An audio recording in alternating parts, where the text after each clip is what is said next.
Tom Brady is Tom Brady, but who doesn't love to see him get owned?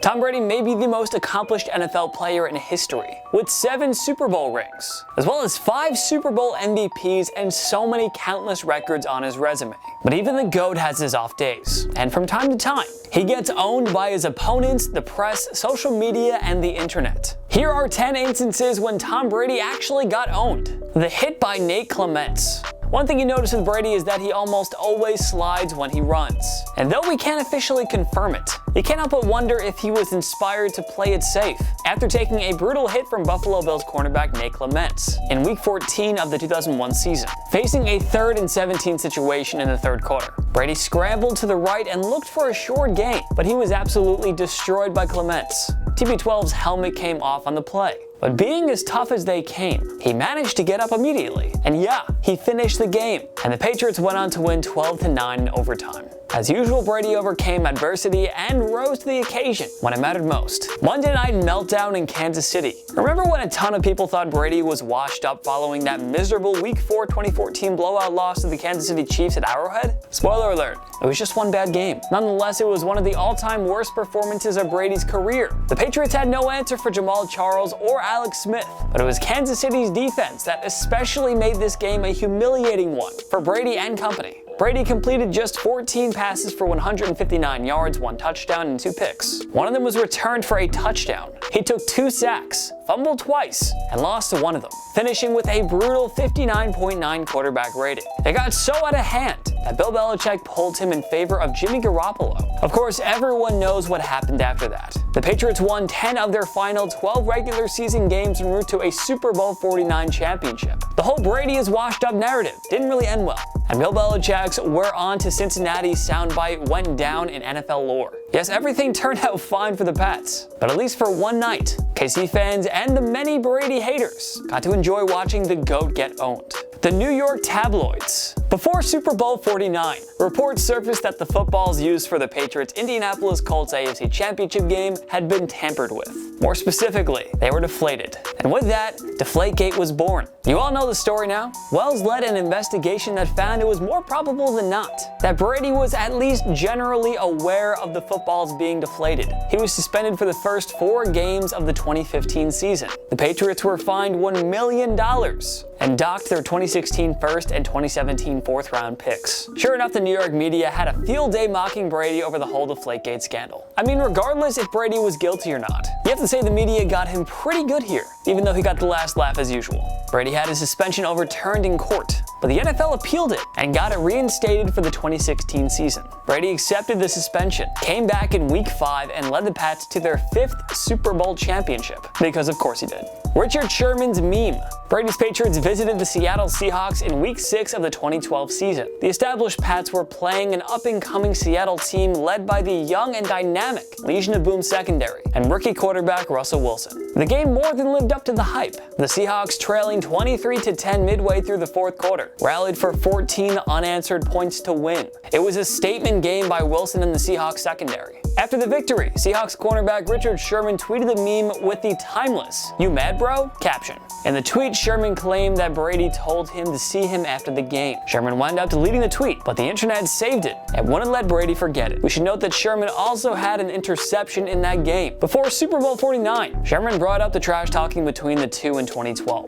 He was pretty much saying that we were nobodies and we should come up to him after they got the win. He said stuff like that throughout the game. So we should take that pretty well? Sure, I can get your autograph too. Of course, Brady and the Pats got the last laugh when they defeated Sherman's Seahawks in Super Bowl 49. And social media didn't forget Sherman's priceless reaction when Wilson threw the game-sealing interception to Malcolm Butler. For what it's worth, Seattle won a rematch at Foxborough in the 2016 season, so we'll call this one even. Both men enjoyed success over the other. Sherman went 2-1 against Brady as a Seahawk, but Tom won the game that mattered most. But on that October 2012 night, Sherman simply owned TB12. 2009 AFC wildcard round. One could easily argue that this was the worst game of Tom Brady's career with the Patriots. It was downright ugly. The Patriots were a slight favorite in their 2009 wildcard round showdown at home against the Baltimore Ravens. Baltimore barely snuck into the postseason with a 9-7 record, and up to this point, they had never once defeated the Patriots. On the Patriots' first drive, Brady was strip-sacked. That led to a LeRon McClain rushing touchdown. On the Patriots' third drive, Brady was intercepted by Chris Carr on an awful pass. Ray Rice scored to make it 21-0. On the Patriots' fourth drive,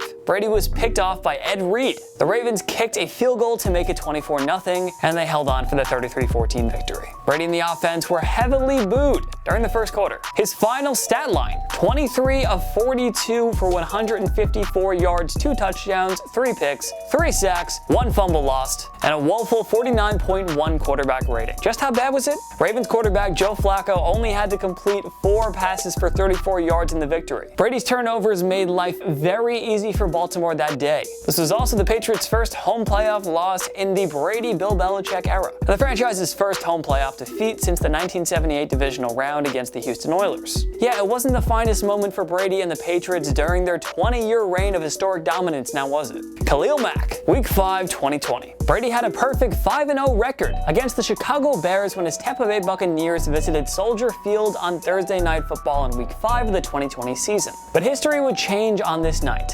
Brady and the Buccaneers had very few answers against Chicago's defense, led by superstar pass rusher Khalil Mack. The $141 million man was all over Brady throughout the game. He sacked number 12 twice and had 3 quarterback hits, while also recording 2 tackles for a loss. You don't usually see Brady at a loss for words, but he certainly was after this sack. That's basically just Brady's way of admitting he had no answers for Mack on this day. The Bears went on to win 20-19, marking Brady's first loss against the franchise. Peyton Manning before the match Part 2. The second edition of the match, Tiger vs. Phil, saw Woods team up with Peyton Manning, while Brady formed a duo with Mickelson. The showdown raised $20 million for COVID-19 relief efforts. This entertaining battle featured some trash talk between the teams. While warming up, Manning was asked who he would have chosen as a caddy if he could have. Manning mentioned Eli and Nick Foles, the only 2 quarterbacks to beat Brady in a Super Bowl. But he further roasted Brady by bringing up Bill Belichick, TB12's coach for 20 years in New England. The ribbing was especially good because of the many reports that Brady opted to leave because he was fed up with Bill. Poor Tom didn't really seem to know what to say after hearing Manning's comment about his former coach. Oh, and Woods and Manning won the match by 1 hole, in case you were wondering. Super Bowl 42. This one especially stands out for a variety of reasons. Brady and the New England Patriots pieced together the greatest regular season ever back in 2007. He became the first QB to hit 50 touchdowns in a season. The Patriots were the first team to go 16-0 in the regular season, and their 589 points scored stood as a record for 6 years. The Patriots fittingly met Eli Manning and the New York Giants in Super Bowl 42.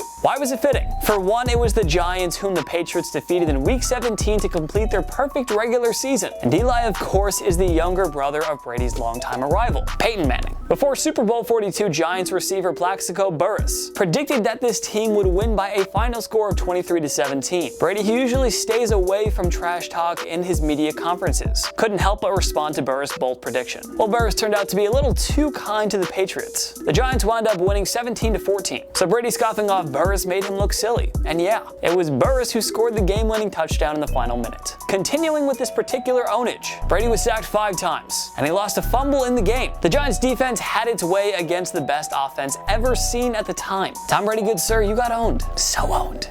Eli Manning's Twitter chirp. Brady has the most Super Bowl rings ever with 7, but he admitted at the 2021 NFL Draft-a-thon that he would trade 2 of those rings for the perfect season. But as we just mentioned, the perfect season was spoiled by Eli Manning and the New York Giants. Brady said he would 100% make the trade when questioned about it. Good on him for being honest and all, but it opened the door for Eli to own him on Twitter. Manning was one of the most inconsistent quarterbacks of all time, but for some reason, he always played his best against the Patriots. He went 3-2 against Brady, And yes, that included another win over the Pats in Super Bowl 46, 4 years after they spoiled the perfect campaign. Try not to feel too sorry for Brady though. Sure, his Patriots were just 35 seconds away from capping off the perfect season, but 4 additional Super Bowl rings isn't a half-bad consolation prize now, is it? Brady has a remarkable 7-3 record in the Super Bowl, but who knows? It could have been 8-2 if he didn't drop the easiest pass of his career. In the second quarter of Super Bowl 52, the Patriots caught the Philadelphia Eagles defense by surprise on a 3rd and 5 trick play. James White took the handoff, flipped it over to Danny Amendola, who then found a wide-open Brady for what should have been an easy first down catch. But Brady dropped the pass, and it turned out to be costly.